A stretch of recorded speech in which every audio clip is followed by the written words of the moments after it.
Okay, everyone, just me, Jeff Donnelly, JP Donnelly 8, jpdonnelly8.com, and just about everywhere else, JP Donnelly 8. And the author of Raw Emotion and Political Repression. The book I wrote detailing the illegal and corruption I faced way back in the day. So, as you're aware, I had the jury trial. As you're aware, I lost the jury trial. As you're aware, I filed the motion to correct the jury instructions that were clearly in violation of what the Massachusetts General Law says the jury instructions should be, because basically saying what the law is.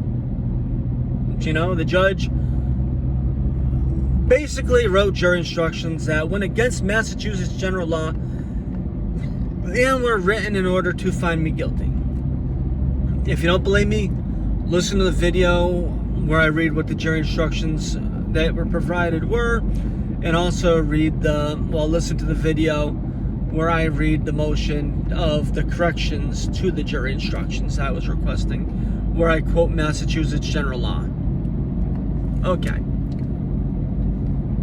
So, today I filed the appeal.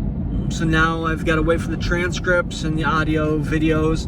I'll end up probably posting the audio videos of the hearings for you guys to listen to, because you'll see exactly what a clusterfuck and how crazy they were. Okay, so let's talk about the judge. So with the jury, the judge asked, a couple people, okay, your stepfather was a retired Springfield attorney. Can you be impartial? Blah, blah, blah. The person said, yes, I can. So he let that person stay on the jury. I used one of my two, jury removal cards to get rid of that juror. The next one was a 911 dispatcher for the fire department and had worked for the sheriff's department for a couple months, I guess during the summer, as a part-time worker. I had asked him, do you want a career in law enforcement? Would you like to be a police officer or something like that for the Springfield Police Department or whatever? He said, no, that's a fucking lie, as everyone knows. Anyone that's gone to school for criminal justice and wants a career in this, if you're going to school for this and if you're doing this as a career, you don't want to stay as a civilian dispatcher when you could be a police officer. Just saying. So, and he worked hand in hand with the Springfield Police Department too. So I tried to have him removed for cause, but nope, because he told the judge that he could be impartial. That's not how it goes. That's not how it's supposed to go. Just because someone says that they could be impartial, you have to take in consideration their employment in other situations, family members and shit. So, okay, I used my second, pass with this person. Okay, so getting into that, right? Ask yourself this about the judge, if the judge himself could be impartial. He lives in Long Meadow in a nice house. Long Meadow is a very expensive community. He just became a judge a couple of years ago, not long ago at all. So what did he do before he became a judge? How could he afford his nice house in Long Meadow? Well, he was Richie Neal's, Congressman Richie Neal's counsel for his congressional office. Well, guess what? I've taken out papers to run against Richie Neal a couple times. And everything started happening to me after I had taken out papers to run for Congress, which my book talks about. So, his connections to Richie Neal opened up a lot of doors. And if it wasn't for his connections with Richie Neal, working for him for probably a half a decade or the better part of a decade, he's got connections. And besides that, he was an assistant city solicitor, which means that he himself was a former attorney for the city of Springfield, making good money.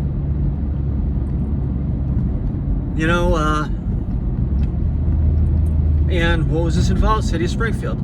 He asked the girl because her stepfather was retired city solicitor, assistant city solicitor in Springfield, if she could be fair and unbiased. You gotta wonder.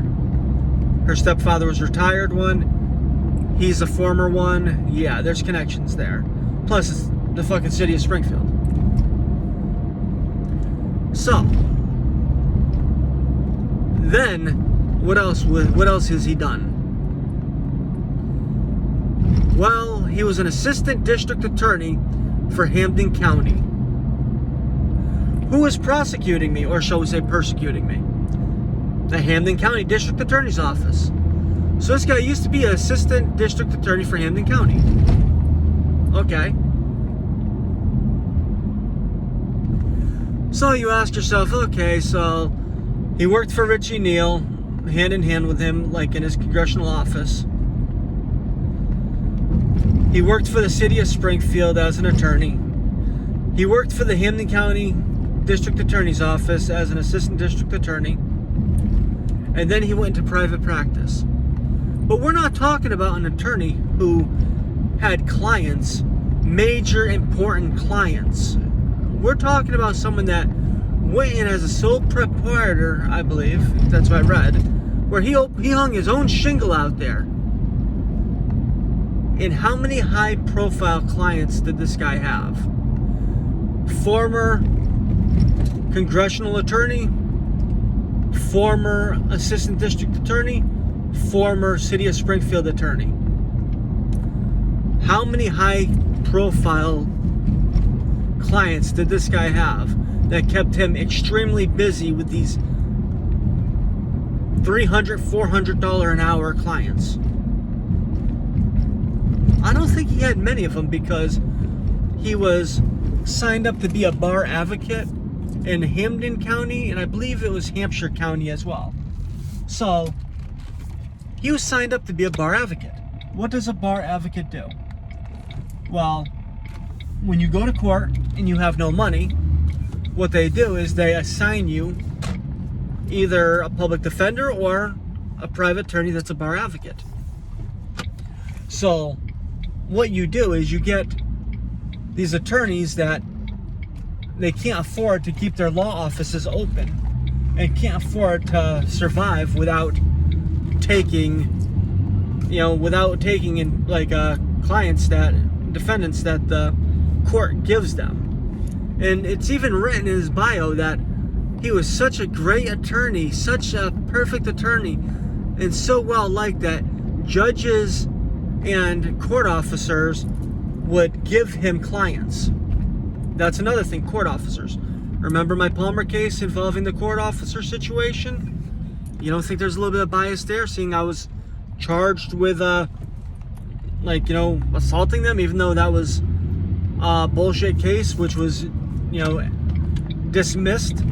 Like, if that was serious, and if I had done what they claimed, they would have never dismissed that charge. So, here we have a judge who was picked. I don't know who the hell picked him, but someone picked this judge and assigned him to handle this case.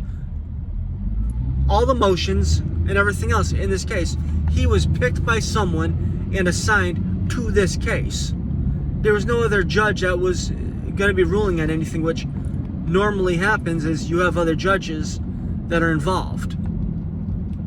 So, this judge, Judge McKenna,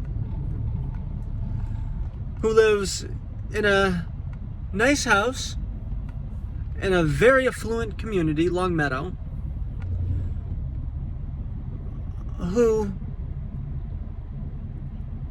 hasn't really established himself as a defense attorney, which he was, prior, like in private practice, even though his clients came from the Commonwealth, being poor people, most of them.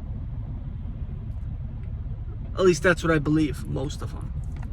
I don't have a listing of his clients, but when you're a bar advocate for two separate, counties, pretty decent sized counties too, it kind of shows, like what quality of an attorney you are.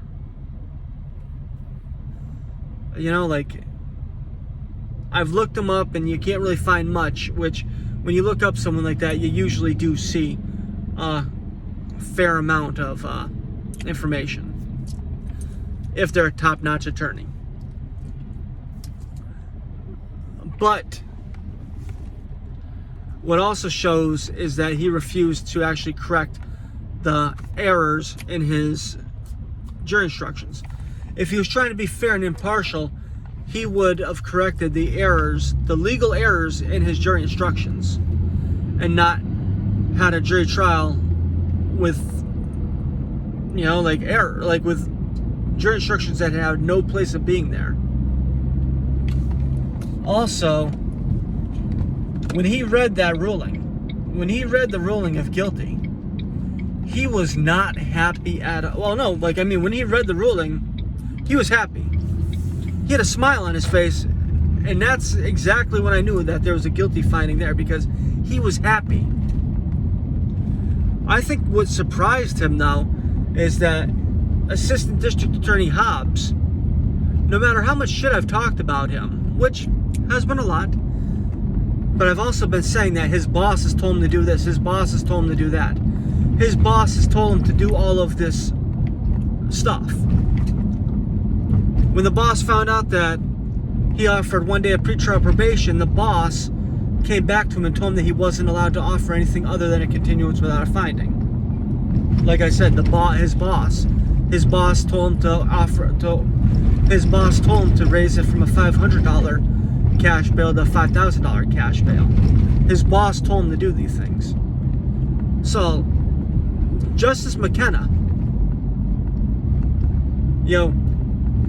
he wholeheartedly believed that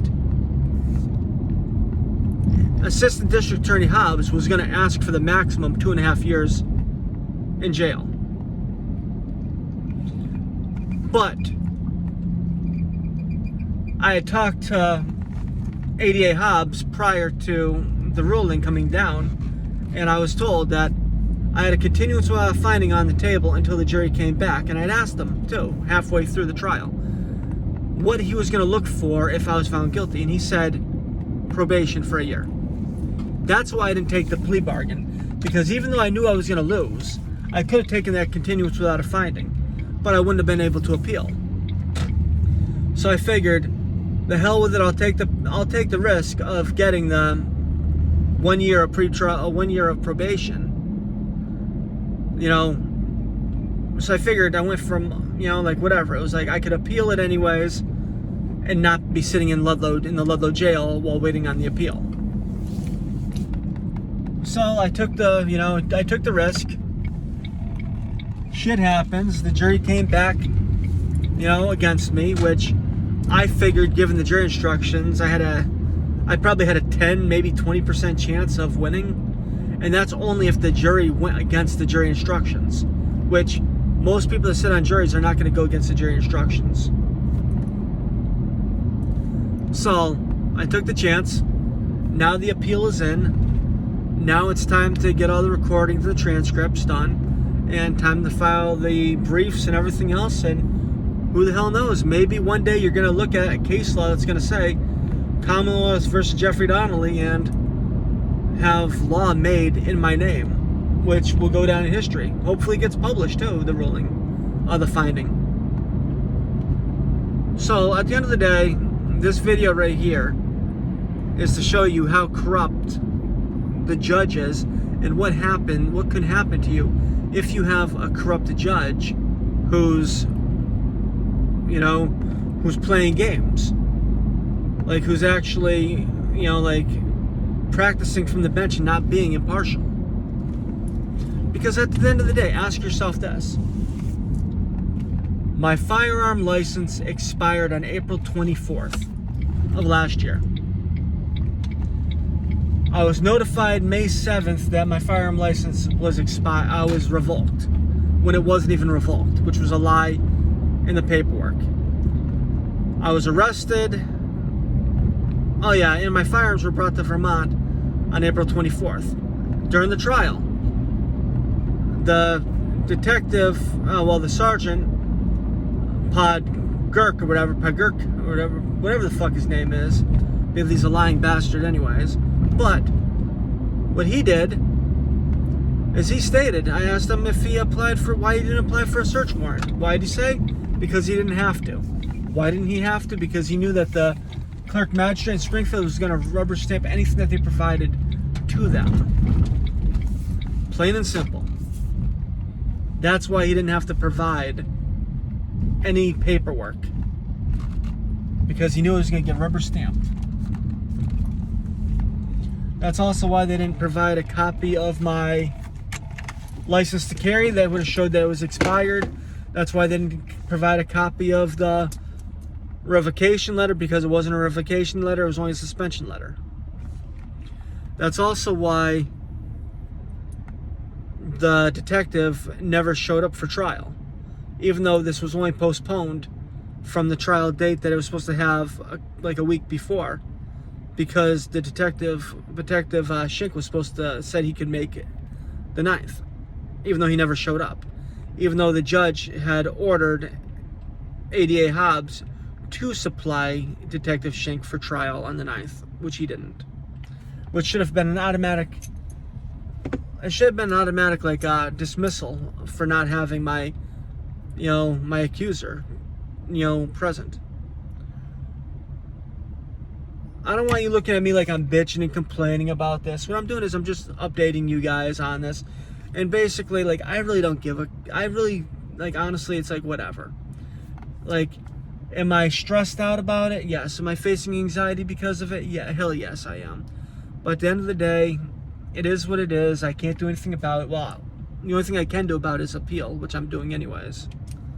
And hopefully the appeals court overrules it and finds in my favor and realizes, what's going on here.